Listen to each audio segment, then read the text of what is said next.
আসসালামু আলাইকুম। অবশেষে বাংলাদেশ কি তিউনিসিয়ার পথেই ভয়ঙ্করভাবে হাঁটতে শুরু করেছে? সেই প্রশ্নটি আমাদের অবশ্যই বিবেচনা আনা দরকার। বাংলাদেশের বর্তমান যে রাজনৈতিক পরিস্থিতি, নির্বাচনকে কেন্দ্র করে সরকারের সঙ্গে রাজনৈতিক দলগুলোর দূরত্ব, দ্বন্দ্ব এবং নতুন একটি রাজনৈতিক দলের উত্থানের যে সম্ভাবনা, যেটিকে এরই মধ্যে মানুষ কিংস পার্টি হিসেবে উল্লেখ করতে শুরু করেছেন, সেই রাজনৈতিক দলের উত্থানের মধ্য দিয়ে বাংলাদেশ আসলে কোন দিকে যাচ্ছে। এর আগে আমরা বাংলাদেশকে শ্রীলঙ্কার সাথে তুলনা করতে দেখেছি এবং তার বাস্তব প্রতিফলনও আমরা দেখেছি। 2023 আগে 22-এর দিকে শ্রীলঙ্কার যে অর্থনৈতিক পরিস্থিতি, মূল্যস্ফীতি 67% গিয়ে দাঁড়িয়েছিল, রিজার্ভ তলানিতে এসে পৌঁছেছিল এবং যার কারণে প্রচণ্ড এক গণ অভ্যুত্থানের মুখে গোটাবায়া রাজাপাকসে, মাহিন্দা রাজাপাকসে পরিবারকে পালাতে হয়েছিল এবং সেই শ্রীলঙ্কা কিন্তু ঘুরে দাঁড়িয়েছে। তার মূল্যস্ফীতি এখন যদি বলি অবাক হওয়ার মতন, -2.5% প্রায় ঋণাত্মক। অর্থাৎ মূল্যস্ফীতি তো ঘটছেই না, জিনিসপত্রের দাম বাড়ছে না, বরঞ্চ কমছে। 67% যেখানে গিয়ে দাঁড়িয়েছিল। রিজার্ভ $3 বিলিয়ন থেকে এরই মধ্যে মাত্র 2 বছরের ব্যবধানে $6 বিলিয়ন দাঁড়িয়েছে। সেখানে গণতান্ত্রিক প্রক্রিয়া, নির্বাচনের মাধ্যমে বামপন্থী জোট জয়লাভ করেছে। কুমারা দিশানায়ক তিনি নতুন প্রেসিডেন্ট হয়েছেন এবং নিঃসন্দেহে শ্রীলঙ্কা বিশ্বের বুকে দৃষ্টান্ত স্থাপন করেছে। কিন্তু কেন বাংলাদেশকে আমরা তিউনিসিয়ার সাথে তুলনা করতে চাচ্ছি? বাংলাদেশের বর্তমান সামাজিক বা আইন শৃঙ্খলা পরিস্থিতি কী? রাজনৈতিক একটা সামারি তো দিলাম। আমরা সবাই জানি রাজনৈতিক পরিস্থিতি কি, টালমাটাল অবস্থা। এবং যদি অন্যান্য বিষয় একটু আপনাদের সামনে তুলে ধরি, আইন শৃঙ্খলা পরিস্থিতি তো উন্নতি ঘটেইনি, বরঞ্চ দিনকে দিন তা অবনতির দিকে যাচ্ছে। পুলিশের তথ্য অনুযায়ী গত 5 আগস্টের পর 4 মাসে সারা দেশে 1361টি খুন, 2055টি অপহরণের ঘটনা ঘটেছে। আর চাঁদাবাজি, ব্যাংক দখল, এগুলোর বিষয়ে অভিযোগ তো উঠেছে বিএনপির বিরুদ্ধে, জামাতের বিরুদ্ধে। এবং দিনকে দিন আরও ভয়ঙ্কর অবস্থার দিকে যাচ্ছে। বিদেশিরা কোনো ধরনের বিনিয়োগ করছে না, ব্যাংক খাতে অনিশ্চয়তা যেগুলো ছিল সেগুলো এখনও কাটেনি, কর্মসংস্থান সংকুচিত হয়ে আসছে বেসরকারি খাতে, অর্থনীতি চাকা নিঃসন্দেহে অনেক ধীর গতিতে আগাচ্ছে। এবার একটু বলি যে তিউনিসিয়ার অবস্থা কি দাঁড়িয়েছিল। তিউনিসিয়ার আবেদিন বেন আলী স্বৈরশাসকের 23 বছরের শাসন আমলের পতন ঘটেছিল দুর্বার এক গণ অভ্যুত্থানের মুখে। কিন্তু সেখান থেকে তিউনিসিয়া এখনও পর্যন্ত ঘুরে দাঁড়াতে পারেনি। 2011 সালের পরে প্রায় 13 বছর হয়ে গেছে।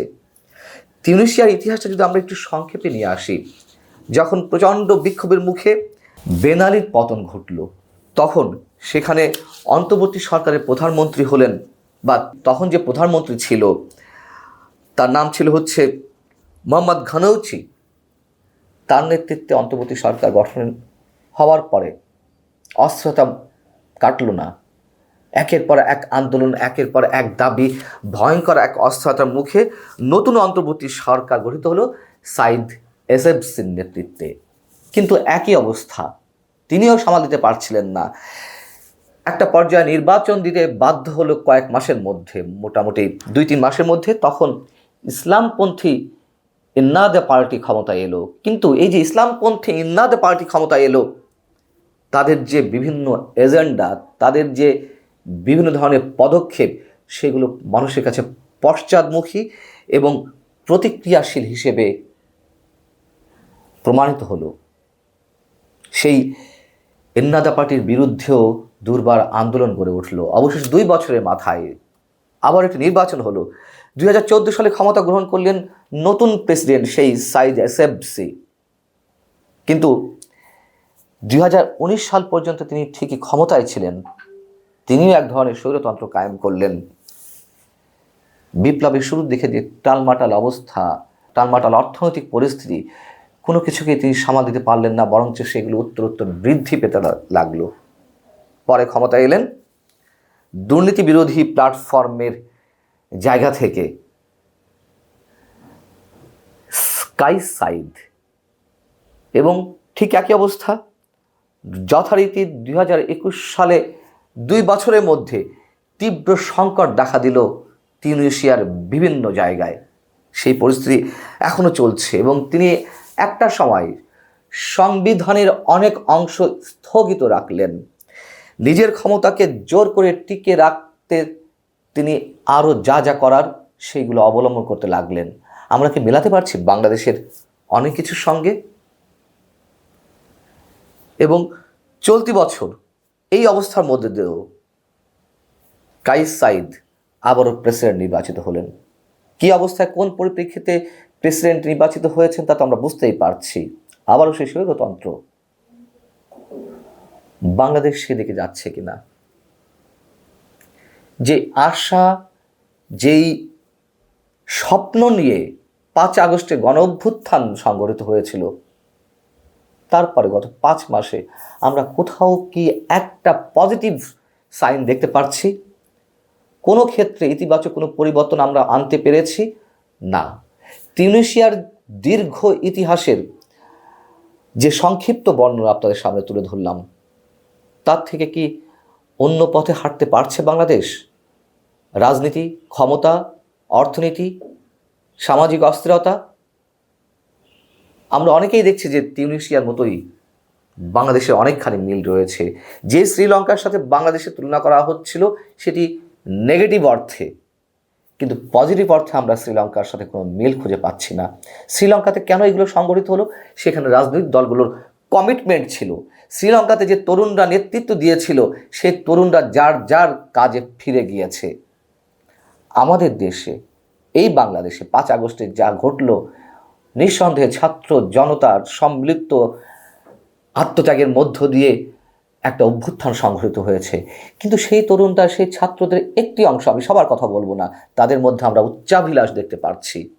এবং অপ্রিয় হলেও সত্য কথা, বাংলাদেশের মানুষের জীবনে যে অর্থনৈতিক নাভিশ্বাস উঠেছে, বিশেষ করে মূল্যস্ফীতির দিক থেকে, সেই সব জায়গায় কোনো ধরনের নজর না দিয়ে সবাই আছে রাজনীতিতে ব্যস্ত, সবাই আছে ক্ষমতা লাভের জন্য, ক্ষমতার চর্চার জন্য, কেউ প্রত্যক্ষভাবে, কেউ পরোক্ষভাবে।